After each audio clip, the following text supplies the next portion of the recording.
Vamos chamar agora o Rodrigo Capello, que traz um convidado especial para participar com a gente aqui do Redação Sport TV.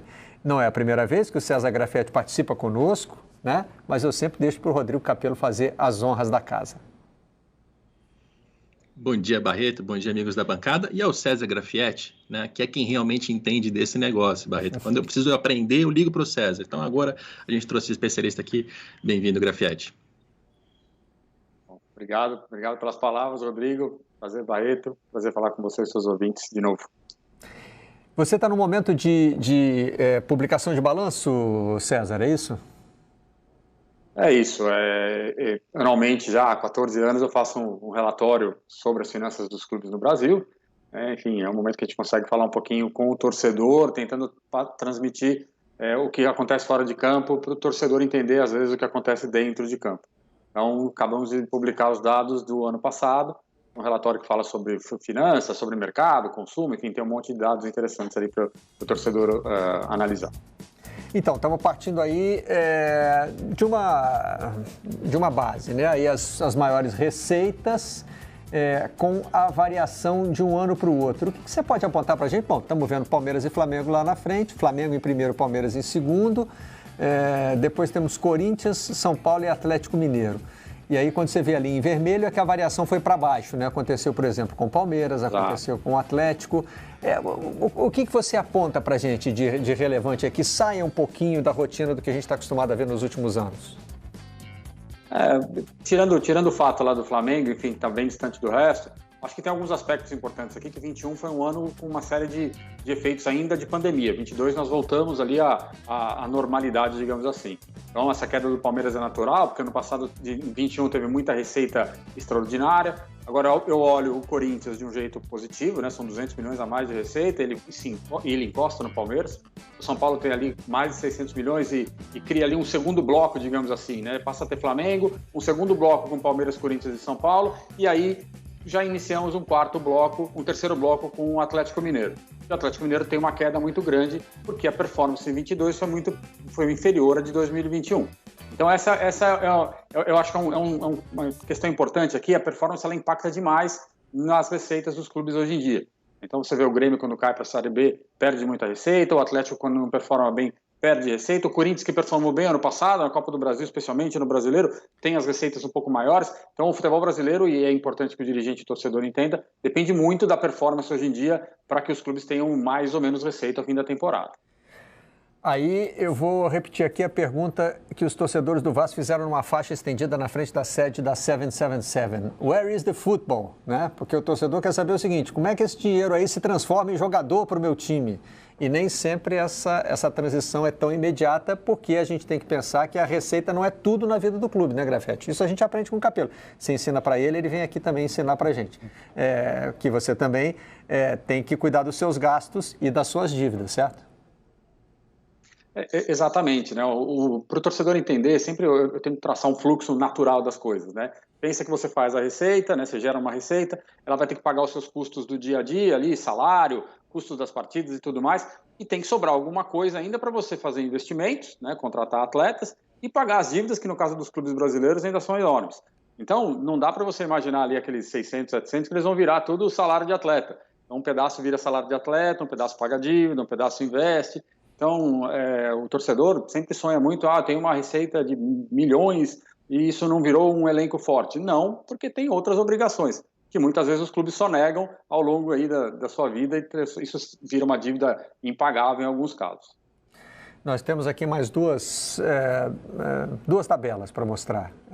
Vamos com a seguinte aí, que é essa de pessoal versus performance. Como é que é esse conflito? Essa é a mais legal, viu, Barreto? Então já introduz aí pra gente, Capello, por favor. Essa é uma das mais legais, porque justamente faz essa contraposição entre dinheiro e performance, né? Antes a gente viu as receitas, como o César explicou, primeiro você arrecada, você gasta, você tem investimentos e tal. Nessa tela a gente está separando, né? O César separou os números, a gente está recortando o que se gasta com pessoal. Salário de jogador, encargo, direito de imagem, versus o desempenho que os clubes tiveram no ano passado. E o César, ele separou isso em clusters ali de custo, né? Veja, é natural para o Palmeiras ficar à frente na tabela, porque tem um custo que é condizente com aquela posição.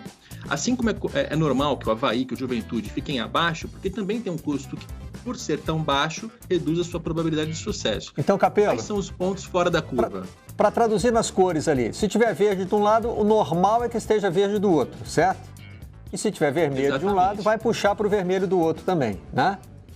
Exatamente. E aí você tem alguns clubes que performam abaixo do que deveriam. É o caso do Atlético Mineiro, é o caso do São Paulo, porque são clubes que gastam muito e que tiveram desempenhos piores. O América Mineiro e o Goiás, eles gastam muito pouco e tiveram um bom desempenho. Então, eles são destaques positivos. E por aí a gente consegue entender um pouco da eficiência de cada clube, né, César? Exatamente. Essa conta aí, para ficar claro, esse cluster de classificação, a primeira coluninha colorida ali à esquerda, ela é feita com base nos últimos 10 anos do Campeonato Brasileiro. Qual foi a colocação que os clubes tiveram ao longo dos últimos 10 anos em relação aos seus custos?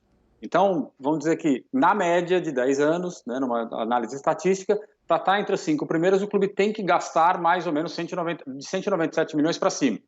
E aí, quem gasta entre 134 e 154 fica entre o sexto e o 10º, e assim sucessivamente. E aí nós alocamos o número do ano passado em relação a esta proporção histórica, né, que o futebol apresenta. Então é isso, se você tem um nível de receita acima de 200 milhões de reais, você tem que estar nas primeiras posições. É óbvio que nem todos estarão, mas, por exemplo, ali o Internacional teve um desempenho muito melhor do que São Paulo e Atlético Mineiro, que deveriam ocupar aquela posição, porque o custo dele é menor do que o dos outros. Quer dizer, o normal é você gastar e ganhar, né? Se você gastou e não ganhou, alguma coisa você fez errado no meio desse caminho aí que precisa ser avaliado, né? E esses números ou o contrário, né, Barreto? Desculpa.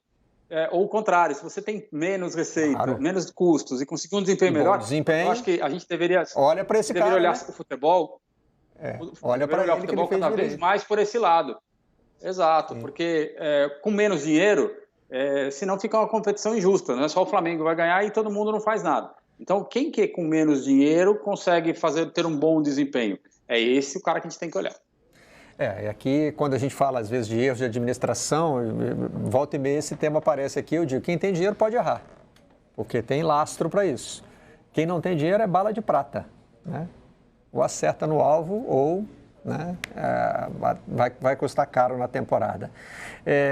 E tem a última tabela que a gente vai mostrar, que é de dias para pagar uma folha.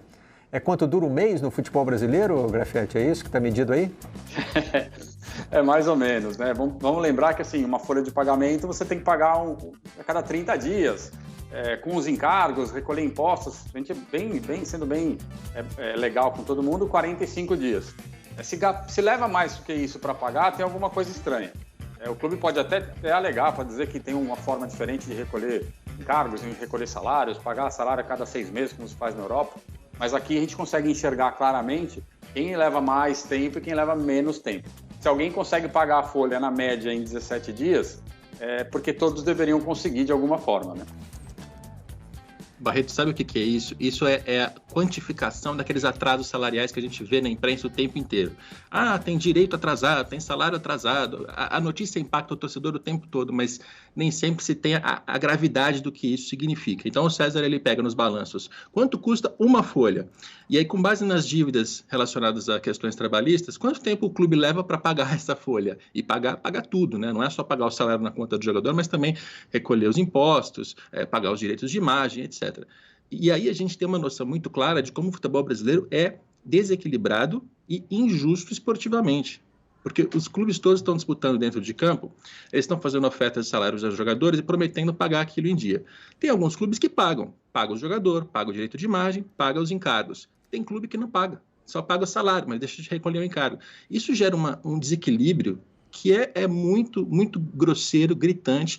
E olha só o Corinthians. Olha onde está o Corinthians nesta lista, né? Porque o Corinthians é um clube que contrata jogadores pagando muito caro, tem um faturamento muito alto, ou seja, movimenta muito dinheiro, mas sistematicamente atrasa o salário, não paga os direitos de imagem, não paga os encargos, principalmente as dívidas trabalhistas do Corinthians são gritantes. Então a gente gera um futebol que é desequilibrado e injusto, porque o Corinthians ele acaba ficando com uma vaga na primeira divisão que poderia pertencer a um outro clube com um faturamento menor, mas que paga suas contas em dia. Para dar um exemplo, Fortaleza. Se acontece do Corinthians ficar na primeira divisão e o Fortaleza cair, é um péssimo recado, porque o Fortaleza, que paga suas contas em dia, cai, enquanto o Corinthians, que não paga, fica. Óbvio, eu sei que o Fortaleza está distante de cair, mas só para dar um exemplo fácil aqui, de um clube muito responsável, que faz tudo direitinho, que é o Fortaleza, contra um clube que esculhamba o futebol brasileiro já há vários anos, que é o caso do Corinthians, nesse aspecto financeiro. Então, Grafietti, já que o Capello citou nomes, né, para a gente fechar, quem é que ficou bem na foto e quem é que ficou mal depois de todos esses números que você levantou aí? Porque, é claro, são relatórios deste ano, mas que olham também para as últimas temporadas do futebol brasileiro, então dá para observar aí uma certa continuidade, né? Exatamente, Barreto. Acho que, assim, o resultado, o resumo dessa análise é que nada mudou muito, né, na concepção e no conceito sobre o futebol brasileiro. Flamengo e Palmeiras continuam muito bem, e nós temos aqueles clubes que estão subindo e que estão se consolidando como clubes muito fortes. Fortaleza, Atlético Paranaense, e o que nós vemos de importante é clubes menores entendendo o seu porte, as suas possibilidades e atuando da maneira mais correta possível. O Juventude, que caiu, teve um bom desempenho ano passado, o Goiás, que vive subindo e descendo, mas que se mantém financeiramente estável. Então, esse é o recado que fica. Ele é injusto no fim das contas, né, porque o clube que faz tudo direito acaba sempre correndo mais riscos, mas ele dá uma sustentabilidade para esses clubes que certamente não terão problemas no futuro. Do outro lado, é um problema com o Atlético Mineiro, é um problema com o Corinthians, é um problema com as SAFs ainda, que ainda precisam fazer todo um trabalho de reestruturação, é até injusto analisá-las nesse primeiro ano. Então, eu diria que o cenário não mudou em relação à história recente do futebol brasileiro.